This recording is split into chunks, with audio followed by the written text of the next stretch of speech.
not really been a quiet couple of days for Arsenal. I mean, Zubimendi been announced, linked to Eze, linked to Noni Madueke, which is probably the most shocking one. And then Fabrizio Romano and David Ornstein both reporting that talks for Yokarez has begun and personal terms is not a problem. And I really think if Arsenal can get Yokarez and they get Eze and they already have Zubimendi in the door, I think that's a damn good transfer window. We got a lot to talk about. So make sure you guys hit the like button. Be sure to subscribe as well if you are new here. Now, let's start with the biggest one out of all of them is the Noni Madueke deal. That, for me, makes zero sense. It makes zero sense to spend 50, 55, 60 million, north of 50 million for sure, on a player like Noni Madueke with 7 goals in the Premier League last season. And goals and stats aside, if you're also trying to buy a depth player for the right-hand side, I don't know why you look to spend 50 to 55 million on one. Now, it is very glaring to me that there's 2 things that Arsenal need in that front line, in my opinion. I think they need an upgrade on Martinelli,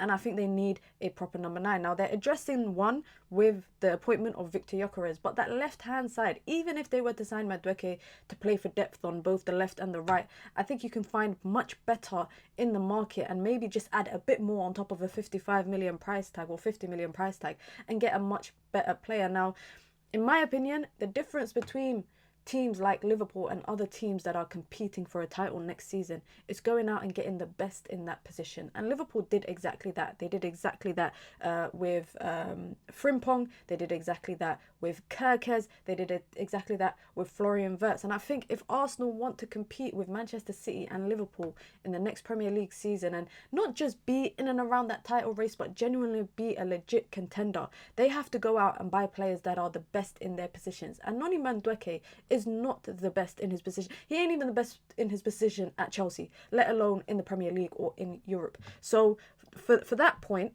it kind of leads me to Victor Yokarez. I completely understand why Arsenal are looking to sign Victor Yokarez. For time and time again, we've been talking about Arsenal lacking a striker, Arsenal lacking some goal threat. You know, they've been playing Mikel Merino as a false 9 or as an alternative number 9. Jesus is clear that, you know, you can't really rely on him due to his injuries. He's not really a goal-scoring threat or a prolific goal-scoring threat. So Victor Yokarez, for me, looking back as a neutral, he ticks that box for Arsenal. Nearly 100 goals across 2 seasons, both for club and country. 39 goals in the league for Sporting. And I know people look at the Portuguese league like it's just, it's a step down from all the other top 5 leagues. But even if you talk about or look at the type of player that he is outside of scoring goals, he addresses a lot of stuff for Arsenal or any team that would look to have a striker like him, because I think his presence will occupy centre-backs. And that opens up room for your attacking threats on the right and your attacking threats on the left. And if they end up signing an Eze, that's a different kind of conversation. So I think with Victor Yokarez, and also for that reported price tag of just north of 60 million, that's good business. There's not really any great strikers out there in the market right now outside of, I would say, Victor Osimhen, Yokarez. Ekitike is a good striker as well. I also like that player from Porto. Mateta's a decent striker, but again, not this top level like tier 1 type of striker. So the idea of Arsenal signing Yokarez is a threat to everyone else in the league. You look at the best teams in England or the best teams even across Europe, bar maybe PSG, everyone pretty much has a good number 9. You know, you've got Barcelona with Lewandowski, you've got City with Haaland, you've got Newcastle with Isaac, you've got Bayern Munich with Harry Kane. A lot of teams have a good number 9. And when you have a good number 9 and you've got a player like Bukayo Saka and potentially, you know, a new left winger coming in this market, that is a reformed front line that should be able to get you goals, and equally with saying that, your wide players should be able to create for your striker. Now, on the topic of the wide players, Noni Madueke, for me, I think that is, like, as a United fan, I'm laughing at the fact that Arsenal might actually do that. But I'm looking at the problems that Arsenal have had or the areas that they need to address to take them that one step further of being, you know, a title contending team, and not just a team that's just in and around the top 3, but a team that's genuinely contending for the title. You don't make a signing like Noni Madueke. You make a signing like Rodrigo. Rodrigo is available on the market. I'm surprised that Arsenal are not actually in to sign him. I know he will cost a lot more than Noni Madueke. He'd probably cost around the same price as maybe Eze and Madueke combined, or maybe just less than that. But he is the type of player that you take a risk on, because he is probably the best winger available in the market right now in Europe. it's clear for me when I watch Real Madrid, especially in the Club World Cup under Xabi Alonso, I think there isn't really a space for him. You already know that he prefers to play on the left. His preference has always been the left, but he's always been lower in the pecking order compared to Vinny, etc. He is a guy that I think has a chip on his shoulder, and he's got a point to prove, and where better to prove it than at a team that is dying to win some sort of trophy. They're dying to win the Premier League or the Champions League. They're dying to finally not be, classed as, like Everest said, is always next season Netflix FC. That's a team that's dying to be taken out of that category and be a genuine contender. The type of signing I think you would make is a Rodrigo type signing. Now, in terms of Eze, I like the idea of Eze. I like Eze as a player. 8 goals, 8 assists in the league last season for a Crystal Palace team, leading them to the FA Cup. Still, he's not young, but he's not old.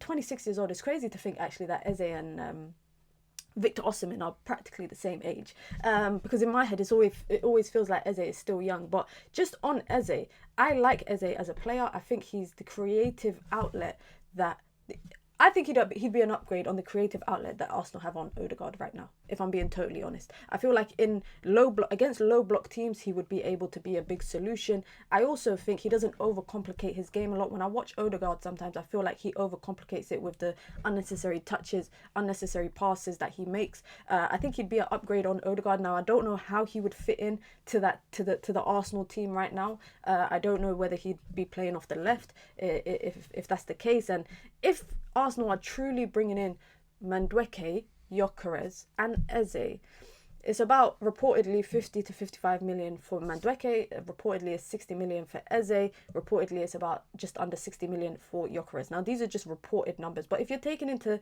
all of that and you're saying there's a possibility they can sign those 3 players for about 180, on top of that, already bringing in Zubimendi, bringing in a depth goalkeeper like Kepa, I think that's a damn good window, maybe minus Noni Madueke. It just doesn't make sense to me when I look at the fact that Arsenal could sign Rodrigo for 90 million or sign, 2 players for nearly enough 100 million. I think Arsenal will lean towards that more likely, bringing in Eze, bringing in Madueke for the same price of bringing in a Rodrigo. However, with saying that, I think if Arsenal were to bring in Rodrigo, that is the type of signing you make when you've got, a point to prove and you're trying to flex your financial muscles to show that you can compete with the Liverpools and the Manchester Cities, and on paper you're creating a strong starting 11. Now, would Rodrigo be an actual type of player that Arteta could utilise? I'm not really that sure. I think Arteta's a decent coach, but when I look at the type of wide players he likes, or even the type of signings he likes to bring in, I don't know if a superstar name like Rodrigo would be the type of signing for Arteta. It seems like Arsenal have a thing for signing Chelsea players. I am honestly in awe, and not a good one, that Arsenal are actually looking into bring Noni Madueke. For me, that's just a signing that does not make any sense for that price tag, and for the reason that they're bringing him in reportedly for depth purposes. You don't spend 55 million on a player that you're using for depth. But if they bring in Eze and they bring in Yokarez and they have already brought in Zubimendi, which a lot of people have seemed to forget about, that is an upgrade already on the starting 11 that Arsenal had last season. Now, then you bring in alternative players for depth purposes. I'm curious to see what happens with Ethan Nwaneri's contract situation, because with, Madueke maybe coming in and Eze coming in, where does that leave his future at Arsenal? I think a lot of teams will be all over that. But Yokarez, I rate that signing. Eze, I respect that signing. Noni Madueke, not too much. But let me know your thoughts down below, guys, especially Arsenal fans. I want to hear what you guys think. Let me know your thoughts down below. Be sure to hit the like button. Be sure to subscribe as well if you're new here.